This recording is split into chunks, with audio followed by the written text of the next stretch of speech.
राजपूत जो हो सकता है संस्कृत के शब्द राजपुत्र राजाओं के पुत्र से बना हो या स्थानीय भाषा के शब्द रजपूत अर्थात मिट्टी के पूत या माटी के बेटे, जिन्होंने भारत के कई हिस्सों में शासक और योद्धा के रूप में कभी नहीं मिटने वाली छाप छोड़ी, जो खास तौर पर उत्तर पश्चिम और मध्य भारत में राजस्थान, सौराष्ट्र, उत्तर प्रदेश, हिमाचल प्रदेश, हरियाणा, जम्मू, पंजाब, उत्तराखंड, मध्य प्रदेश और बिहार में इनकी आबादी पाई जाती है। और आज हम बात करने वाले हैं राजस्थान के राजपूतों के इतिहास के बारे में। राजा हर्षवर्धन की मृत्यु 647 ईस्वी में हुई।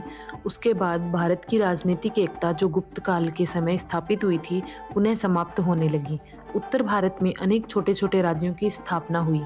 ये राज्य आपस में संघर्षरत थे। इन संघर्षों के परिणाम स्वरूप जो नए राजवंश उभरे, वे राजपूत राजवंश कहलाते हैं। इन नवीन राजवंशों का महत्व इसी तथ्य से पुष्ट होता है कि भारत का पूर्व मध्यकालीन इतिहास इन राजपूत राजवंशों का इतिहास ही है। इसलिए इस काल को राजपूत काल कहा जाता है। 20वीं शताब्दी तक राजपूतों ने राजस्थान और सौराष्ट्र की रियासतों में भारी बहुमत के साथ शासन किया, जिसमें सबसे अधिक रियासतें थीं। प्रसिद्ध इतिहासकार स्मिथ ने लिखा है कि राजपूत हर्ष की मृत्यु के बाद से उत्तरी भारत पर मुसलमानों के आधिपत्य तक इतने प्रभावशाली हो गए थे। 7वीं शताब्दी के मध्य से 12वीं शताब्दी की समाप्ति तक के समय को राजपूत युग कहा जाता है। राजपूत कौन थे, यह प्रश्न आज भी उलझा हुआ है। विद्वानों ने इस विषय में अनेक मत प्रतिपादित किए हैं, किंतु कोई भी मत ऐसा नहीं है जो पूरी तरह सर्वमान्य हो। डॉक्टर गौरीशंकर हरिचंद ओझा ने राजपूतों की उत्पत्ति के विषय में लिखा है कि राजपूत शब्द का प्राचीन काल के ग्रंथों में व्यापक प्रयोग मिलता है। चाणक्य के अर्थशास्त्र, कालिदास के नाटकों व बाण भट्ट के हरश्चरित तथा कादम्बरी में इस शब्द का व्यापक प्रयोग मिलता है। वह इनके अलावा सीवी वैद्य राजपूतों को भारतीय आर्यों के क्षत्रिय वर्ण की संतान मानते हैं। उनके कथन अनुसार राजपूत प्राचीन क्षत्रियों की तरह अश्व तथा अस्त्र की पूजा करते हैं। प्राचीन आर्यों की भांति यज्ञ और बलि में भी उनका विश्वास रहा है।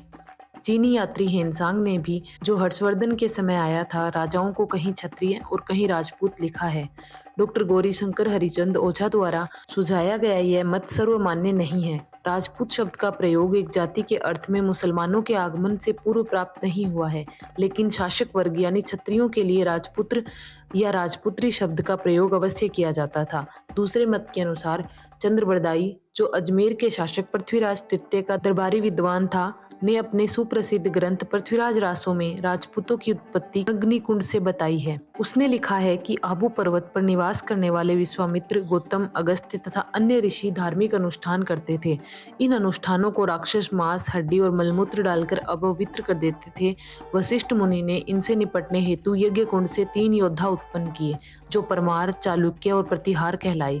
किंतु जब ये तीनों भी रक्षा करने में असमर्थ सिद्ध हुए, तो वशिष्ठ ने चौथा योद्धा उत्पन्न किया, जो प्रथम 3 से ज्यादा ताकतवर और हथियार से सुसज्जित था, जिसका नाम चौहान रखा गया। लेकिन आज के वैज्ञानिक युग में इस कथा को स्वीकार नहीं किया जा सकता, किंतु विद्वानों के अनुसार संभवतः प्राचीन काल के क्षत्रिय जो बौद्ध बन गए थे, या प्राचीन आदिवासी भील, मीणा, विदेशी आक्रमणकारी शक्तियों जैसे शक, पूर्ण, युचि आदि की यज्ञ या अग्नि द्वारा शुद्धि करके क्षत्रिय वर्ण में शामिल किया गया हो और यह कथा इसी घटना की साहित्यिक प्रस्तुति हो। इसके अलावा तीसरे मत से ब्राह्मणों से उत्पत्ति का सिद्धांत भी मिलता है। सर्वप्रथम डॉक्टर D.R. भंडारकर ने गुहिल राजपूतों की उत्पत्ति नागर ब्राह्मणों से बतलाई।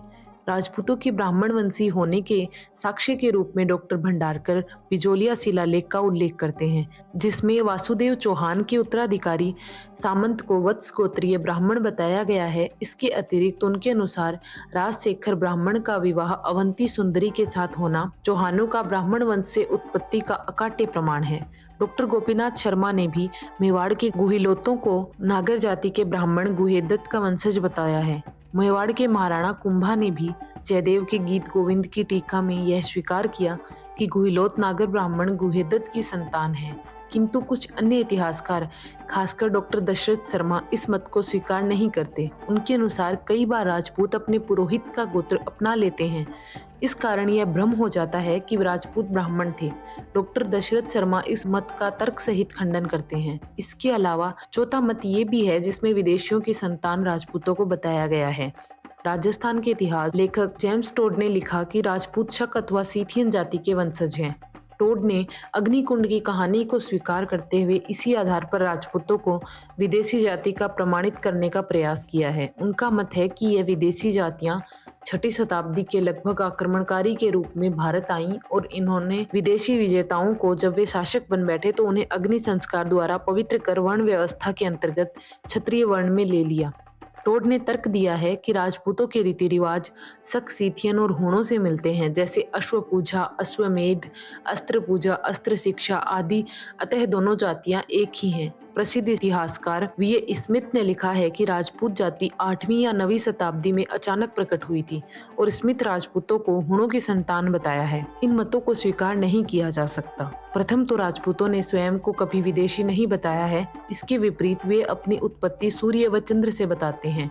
राजपूतों के रीति रिवाज की शक या सीथियन के रीति रिवाजों से साम्यता स्थापित करना भी अनुचित है, क्योंकि उनके रीति रिवाज शक कुषाणों के आने से पूर्व भी भारत में प्रचलित थे। सूर्य की पूजा भारत में वैदिक काल से ही प्रचलित थी और अश्वमेध यज्ञ भी यहाँ पहले से ही ज्ञात था, जैसा कि महाकाव्यों के साक्ष्यों से प्रमाणित होता है। उपयुक्त समस्त विवरण से स्पष्ट है कि राजपूतों की उत्पत्ति के संबंध में विद्वानों के बीच मतभेद हैं।